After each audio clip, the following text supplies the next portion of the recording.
কিরে হাল্ক, এমন মন খারাপ করে বসে আছিস কেন? হাল্ক, কি হয়েছে? মা, সংসারে টাকা পয়সা নাই। টাকা নাই তো কি হয়েছে বাবা?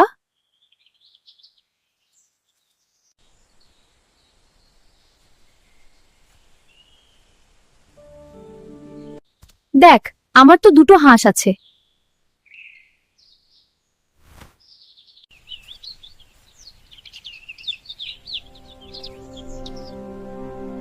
এগুলো হাটে নিয়ে বিক্রি করো, কিছু আয় হবে।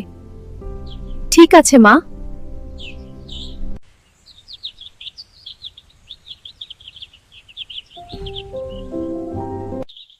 মা, তুমি নিজের কষ্ট দিয়ে আমার পাশে দাঁড়ালে।